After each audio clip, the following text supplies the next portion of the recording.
Hi అండి, ఇక్కడి నుంచి పూర్తిగా మహాభారతం గురించి తెలుసుకుందాం. భీష్ముడు తనకు సవతి తల్లిగా సత్యవతిని తీసుకువచ్చి శంతన మహారాజుకు ఇస్తాడు. కొన్నాళ్లకు సత్యవతి గర్భం దాల్చింది. ఒకానొక మంచి సమయంలో మగ శిశువును ప్రసవించింది. రాజ్యమంతా పండగలు జరిపించాడు భీష్ముడు. శంతనుడు ఎంతో ఆనందించాడు. ఆ బాలునికి చిత్రంగదుడు అని పేరు పెట్టారు. ఆ చిత్రంగదుడు పెరుగుతూ వచ్చాడు. కొన్ని రోజులకు సత్యవతి మళ్లీ గర్భం ధరించింది. ఈసారి కూడా మగ బిడ్డనే కన్నది. ఈ బిడ్డకు విచిత్ర వీరుడు అని పేరు పెట్టారు.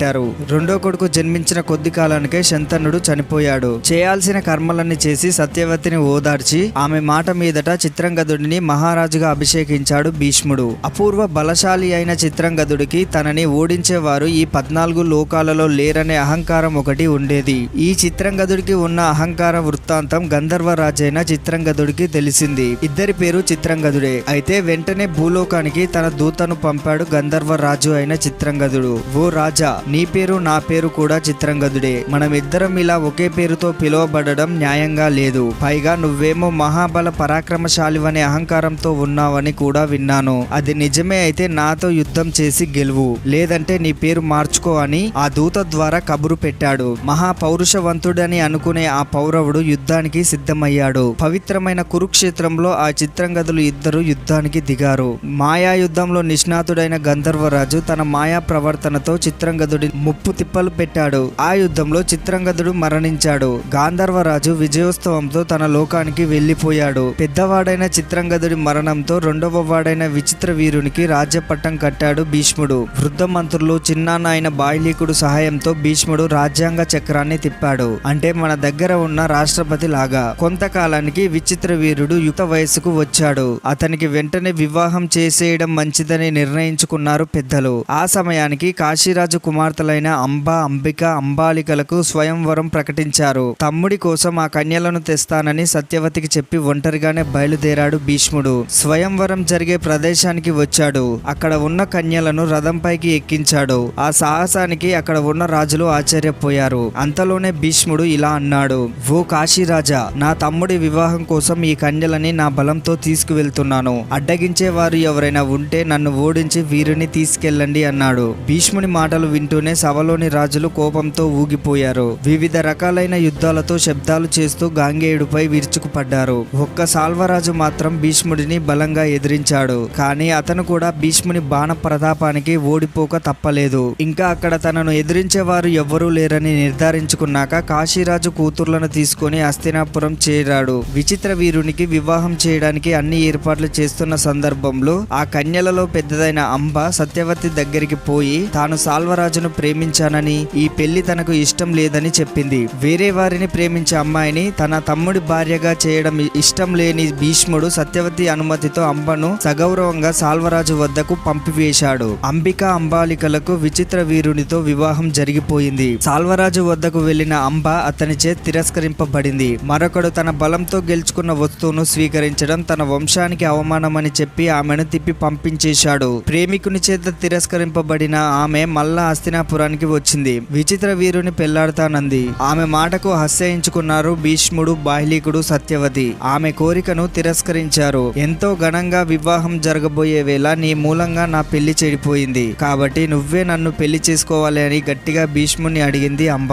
భీష్ముడు తన ప్రతిజ్ఞను ఆమెకు తెలియజేశాడు. నిన్నే కాదు, నేను ఎవరిని పెళ్లి చేసుకోను. పరుడిని వరించావని తెలిసాక నిన్ను నా తమ్మినికి కట్టబెట్టలేను. నువ్వు ఎవరిని ప్రేమించావో వారి దగ్గరికి పంపివేయడంతో నా బాధ్యత తీరిపోయింది. ఇక నీ దారి నీది, నా దారి నాది అని తెగేసి చెప్పాడు భీష్ముడు. అంబ కోపంతో అక్కడి నుండి వెళ్లిపోయింది. కాశీరాజు బిడ్డలతో కళ్యాణమైన విచిత్ర వీరుడు ఆ కన్యల సొగసులకు, లావణ్యాలకు లోనై నిత్యం కామోపభోగాలతో అల్లుకుపోయాడు. ఆ రాజపడుచులు ఇద్దరు ఒకరిని మించిన మోహంతో ఇంకొకరు విచిత్ర వీరునితో క్షణం వదలకుండా ఇష్ట భోగాలను అనుభవించారు. ఖరీదైన భవనాలలో, ఉద్యానవనాలలో భోగాలను అనుభవించారు. క్షణం తీరిక లేకుండా భోగాలను అనుభవిస్తున్న వారిని చూసి పెళ్లి చేసేది ఈపాటి సుఖాలకే కదా అని పెద్దలు కూడా వారికి అభ్యంతరం చెప్పలేదు. కానీ సంవత్సరాల తరబడి తీరిక లేకుండా కామోపభోగాల వల్ల విచిత్ర వీరుడు రాజయక్ష్మ అనే వ్యాధికి పాలైనాడు. ఆ రాకూడని వ్యాధి రాజదేహంలో రోజు రోజుకు పెరిగిపోసాగింది. మొదట్లో నిర్లక్ష్యం చేసి ఎప్పటిలాగే భోగాలను అనుభవించడం వల్ల తర్వాత పెద్దలకు చెప్పుకోవడానికి సిగ్గుపడి లోపలే అణుచుకోబోయి దానికదే 10 మందికి చెప్పుకునే నాటికి చాలా పెరిగిపోయింది. కుల వృద్ధులు, భీష్ముడు, రాజబంధువులు, రాజ రాజమిత్రులు అందరూ కూడా ఆ రోగ నివారణకు అనుక్షణం కృషి చేశారు. వాళ్ళు ఎంత తీవ్రంగా కృషి చేశారో ఆ వ్యాధి అంతకు రెండింతలు తీవ్రంగా పెరిగింది. అయితే చివరికి ఆ వ్యాధి వల్ల విచిత్ర వీరుడు మరణించాడు. అతనికి జరపాల్సిన కర్మలన్నీ ఆచరించారు. రాజు మరణించడంతో తర్వాతి రాచరికం సమస్యగా మారింది. రాజమాత అయిన సత్యవతి దేవి సుదీర్ఘంగా ఆలోచించిన తర్వాత భీష్ముడితో ఏకాంత మందిరంలో సమావేశం పరిచింది. గాంగేయ, నువ్వు ధర్మాలన్నీ తెలిసిన వాడివి. ముఖ్యంగా నీకు రాజధర్మం యొక్క లోటుపాట్లన్నీ తెలుసు. మన భరత వంశాన్ని విస్తరింపజేసే బాధ్యత ప్రస్తుతం నీ పైననే ఉంది. నేను వేరే చెప్పనక్కర్లేదు. రాజు లేని రాజ్యం దిక్కు లేనిది అవుతుంది. గతంలో మా వాళ్ళేదో ఆశపడ్డారు. నువ్వు ఏదో ప్రతిజ్ఞ చేశావు. కానీ కాలం ఇలా మెలిక పెడుతుందని గాని వంశం స్తంభించిపోతుందని వాళ్ళు అనుకోలేదు, నువ్వు అనుకోలేదు, నేను అనుకోలేదు. అందువల్ల గతం గతః. అదంతా వదిలేసి తల్లిని రాజమాతను నేను చెబుతున్నాను.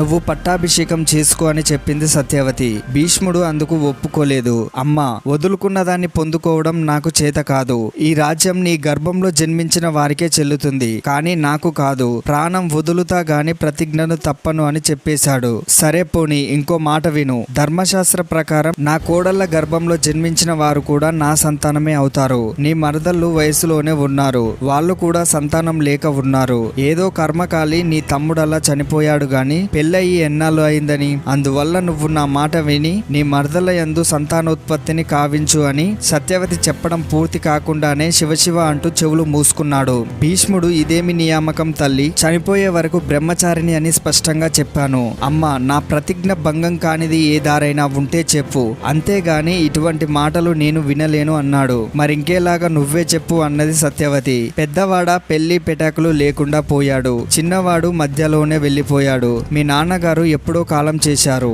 మరి వంశం ఏమైపోవాలి? నేను ఇంటికి కోడలు కావడం వల్ల నువ్విలా తాడు బొంగరం లేనివాడివై పోయావని అందరికీ తెలుసు. ఇటువంటి పరిస్థితుల్లో ఈ వంశనాశనానికి నేనే మూల కారణమని ఈ లోకం నా మీద దుమ్మెత్తి పోస్తుంది. అది నీకు ఇష్టమా అన్నది. సత్యవతి ప్రశ్నకు ఇలా జవాబు చెప్పాడు భీష్ముడు.